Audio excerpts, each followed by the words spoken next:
Samajwadi party बौखलाई, हताश, उदास, लगातार चुनाव हारने और भविष्य में भी चुनाव जीतने की कोई संभावना नहीं देखते हुए केवल बयान वीरता दिखाने का काम कर रहे हैं। मैं स्पष्ट तौर से सरकार के नाते भी बोल रहा हूं, पार्टी के नाते भी बोल रहा हूं कि भारतीय जनता पार्टी की आदरणीय योगी आदित्यनाथ जी के नेतृत्व वाली सरकार का फैसला है कि जब तक हम अन्य पिछड़ा वर्ग के आरक्षण को सुनिश्चित कराने की प्रक्रिया पूरा नहीं कर लेंगे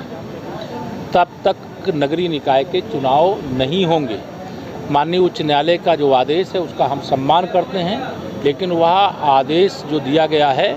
उससे हम सहमत नहीं हैं, इसलिए उस आदेश के खिलाफ सुप्रीम कोर्ट में अपील करने जा रहे हैं। अपील हो भी गई होगी शायद अब तक, लेकिन अपील होने जा रही है।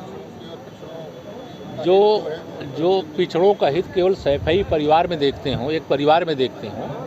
उनको पिछड़ों की बात करने का नैतिक अधिकार नहीं है। पिछड़े वर्ग का एक उप मुख्यमंत्री केशव प्रसाद मौर्य उनसे बर्दाश्त नहीं हो रहा है, तो संपूर्ण पिछड़ा वर्ग को कैसे सहन कर सकते हैं। इसलिए श्री अखिलेश यादव जी और समाजवादी पार्टी पिछड़ों की, अनुसूचित वर्ग की, अगड़े वर्ग की, गरीबों की, नौजवानों की, किसानों की, महिलाओं की, अल्पसंख्यकों की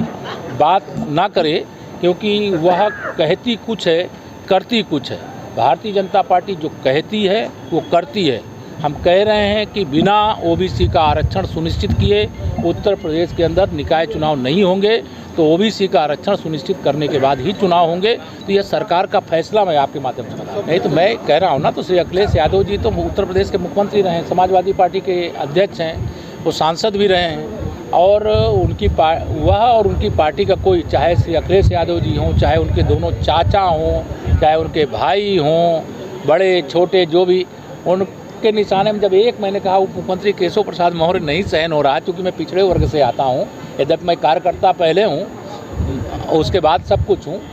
लेकिन एक संवैधानिक पद पर बैठा हुआ हूं, और उसके बाद भी अमर्यादित भाषा का, अभद्र भाषा का, अपमानजनक भाषा का निरंतर प्रयोग एक ऐसे पदों पर बैठे हुए लोग कर रहे हैं जिन्होंने राज्य में शासन किया हो, देश प्रदेश के सदनों के सदस्य रहे हों, तो उनका चरित्र कैसा है, उनका संस्कार कैसा है, उनका स्वभाव कैसा है, यह जनता देख रही है, सुन रही है, समझ रही है। पिछड़ा वर्ग भाजपा के साथ था,